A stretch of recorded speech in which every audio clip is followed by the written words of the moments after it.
Pouvez-vous me dire ce que Paul fut? Nous avons une large sélection dans laquelle nous pouvons choisir. Pasteur, docteur, évangéliste, apôtre, prophète.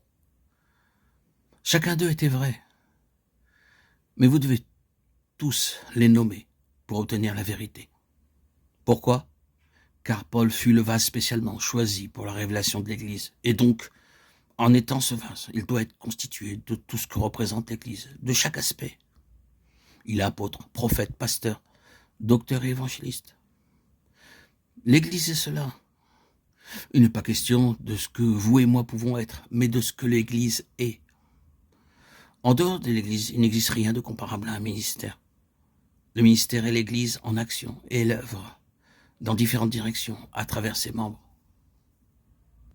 Mais c'est l'Église du Nouveau Testament. L'Église fonctionne par le moyen de quelques-uns dans l'évangélisation, par d'autres dans le domaine pastoral et de l'enseignement. Les hommes n'agissent pas comme étant en eux-mêmes, mais c'est l'Église qui travaille. Paul fut une expression intégrale de ce qu'est l'Église. Si vous divisez ces ministères, vous divisez le corps de Christ, vous divisez Christ, et vous rencontrez échec et faiblesse. À présent, imaginez un autre dessin de cela. Dessinez un cercle et partagez-le en trois. Vous avez 3 sections d'un cercle. Voilà Kehat, Gershom et Merari, dans un seul cercle, n'étant qu'un à l'intérieur de ce cercle.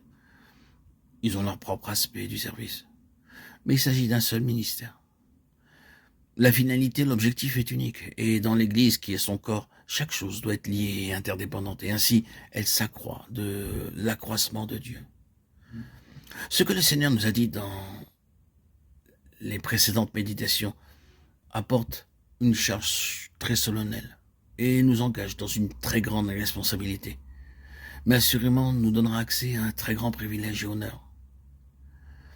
Dans les précédents audios où je vous ai fait présenter les Lévites dans l'Ancien Testament, c'était une illustration de l'Église qui est son corps, merveilleuse, quoique voilée. Je ne pense pas que Kehat, Gershom et Merari, qui ont été nommés au chapitre 3 et 4 du livre des Nombres, aient du tout eu connaissance de cela. Ils ont simplement effectué ce qui leur a été demandé, sans savoir. L'Éternel a dit à Moïse que cela devait être fait. Et à son tour, celui-ci le leur demanda. Et ils l'exécutèrent. C'est la signification de ce que Paul dit lorsqu'il parle de ce mystère qui a été caché depuis des âges et des générations. Ils ont accompli dans une obéissance aveugle une chose qu'ils ne comprenaient pas. Mais vous et moi avons été conduits dans la signification des choses qu'ils ont réalisées. Nos yeux sont ouverts, le mystère n'est plus, et nous sommes appelés à l'intendance de ce mystère. Il s'agit d'un appel béni, mais d'un appel responsable, d'un appel solennel. Or qu'aujourd'hui, vous et moi puissions trouver un ajustement à cela. La question est-ce au Seigneur lui-même que nous sommes consacrés ou à quelque chose de personnel? Le cœur des choses se trouve ici. C'est le Seigneur entièrement. Souhaitons que notre obéissance soit aussi absolue que fut celle de ses fils, d'Aaron, de ses Lévites, même si elle doit être aveugle, jusqu'à ce que nous en recevions la compréhension, parce que le Seigneur nous appelle à cela. Mais une obéissance aveugle n'est pas nécessaire. Et assurément, après ce message, ces nombreux messages audio, nous avons la lumière pour obéir. Nous voyons pourquoi et avec quoi cela est en relation. Vous êtes venus à l'Assemblée universelle et l'Église des premiers-nés, dont les noms sont inscrits dans les cieux.